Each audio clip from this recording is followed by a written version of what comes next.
Hello everyone, someone of you maybe already knows me, someone not, so let me introduce me very briefly. I'm Antonio, founder of Untabit, that is a small startup that basically is a consultancy firm about vibroacoustics. And our services are basically simulation consultancy service, development service, and event training. I graduated in Naples a few years ago.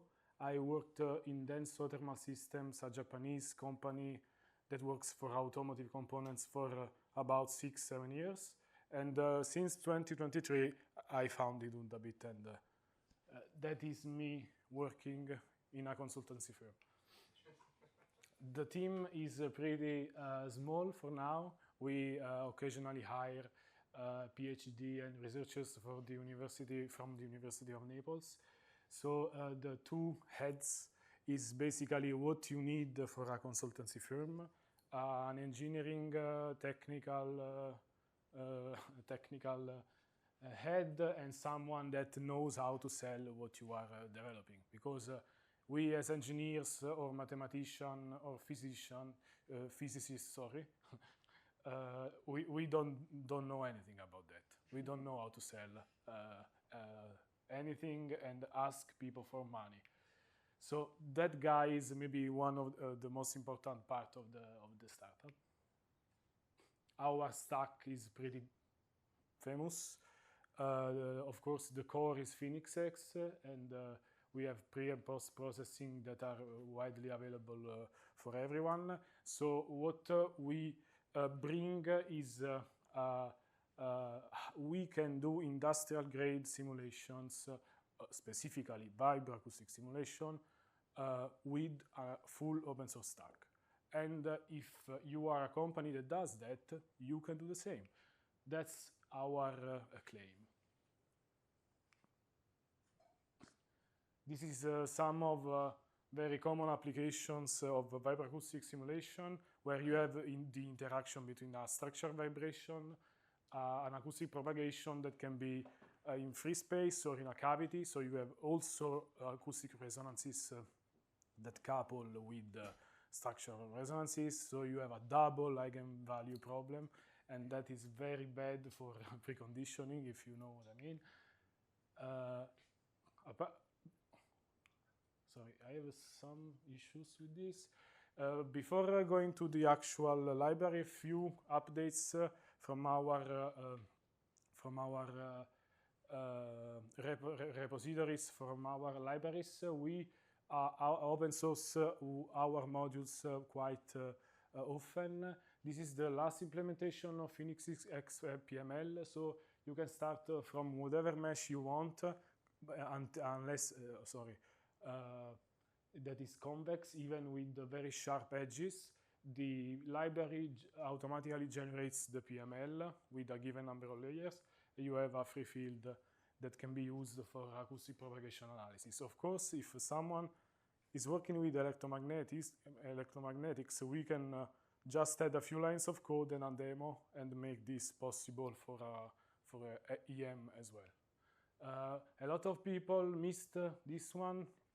This is actually not an original work.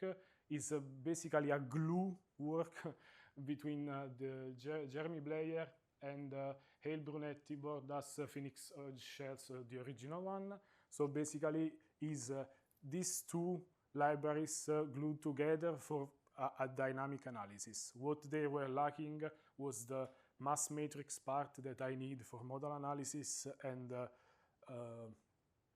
the structural dynamics. Also, we started the Nastran to FEniCS translator that which aims to have a solver deck from Nastran. I don't know if you're familiar with these very ugly Nastran files that don't only contain the mesh, but also the instructions for the solvers, the type of solvers, and so on.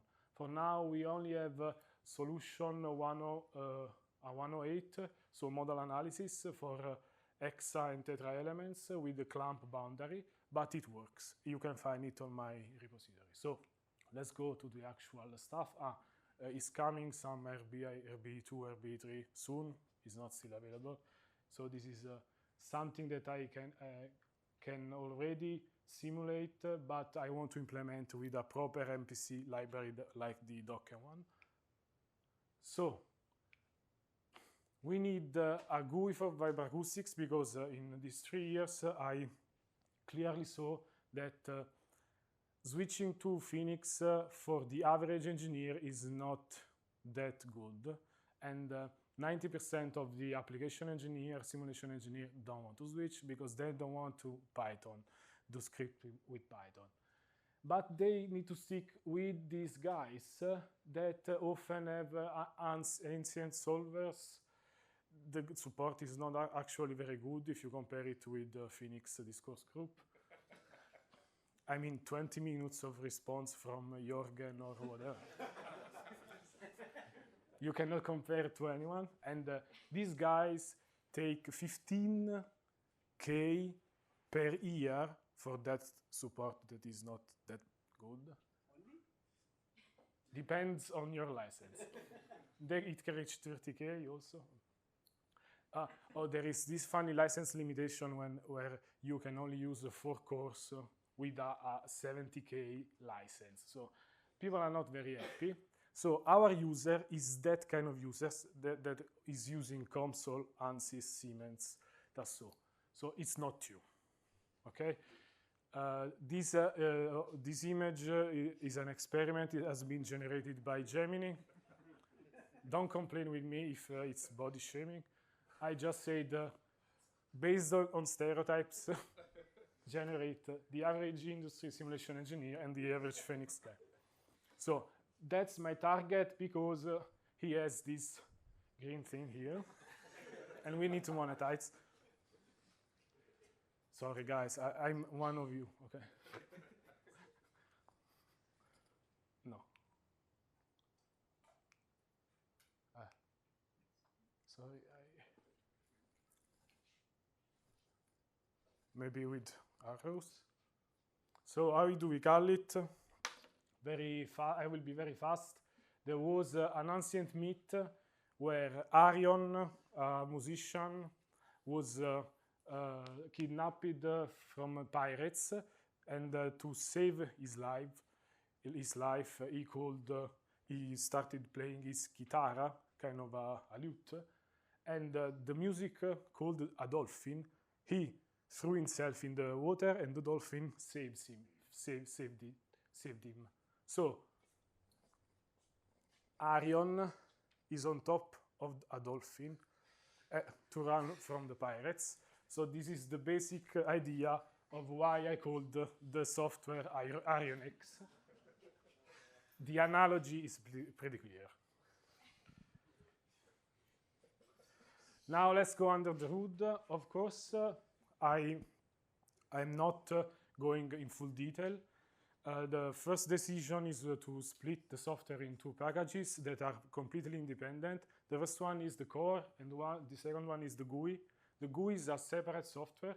The idea is to have the possibility to install the core that imports FEniCS or the library, maybe even in WSL, and run it from the GUI that is rendered on Windows or whatever. That is the split. So basically they never communicate. FEniCS GUI never imports FEniCS or whatever mathematical library. So they communicate through a shared file. Like my previous colleague used a YAML file, I use a TOML file. A mesh is defined in a mesh file, and there is a project folder. So the GUI writes the TOML file, and the FEniCS core runs it. So you also can write the TOML file by hand and run headlessly the FEniCS core. That is what everyone could do on a server. So this is how the project folder looks like. You have the name, the TOML file, the mesh is separated, and the results file. So this is the advantage of this is human readable. version controllable, headless on a cluster, and the split between the two components is very important to me. This is how a dynamic structural analysis looks like.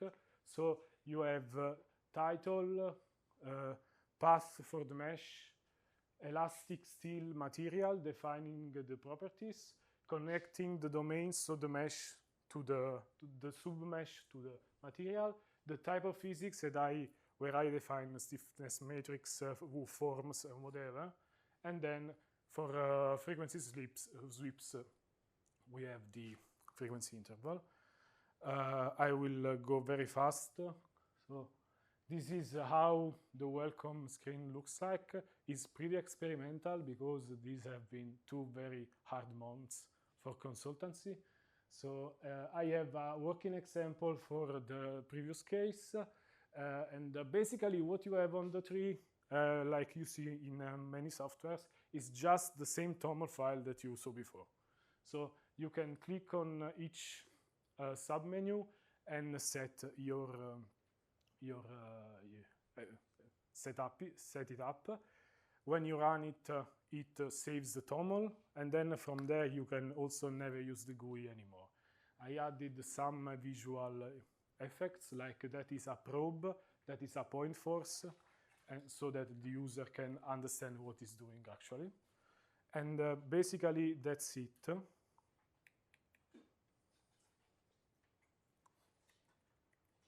There was a slide with the next steps, but that doesn't work. So very briefly, I will tell them we will want to add the remaining physics because the solver is not complete.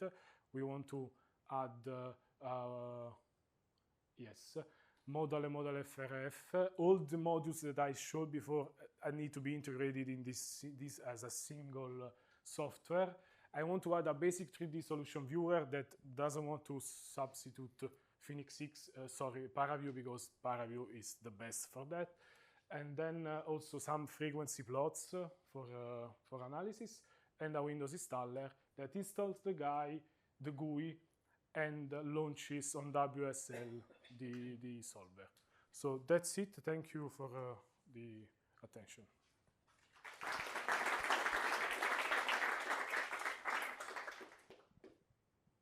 We have time for 1 or 2 questions. Yes?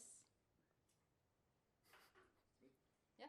I had more of a commercial question. So How monetize? Yeah, your GUI is a kind of native graphical user interface, and what we see a lot of companies doing now are cloud-based GUIs that run in the browser. And I was wondering why you decided to go with a GUI, and I guess that was about discussing with your customers what they want. So I was interested in a bit of insight into that decision. From our market research, no one wants to run in a browser. I will never do that.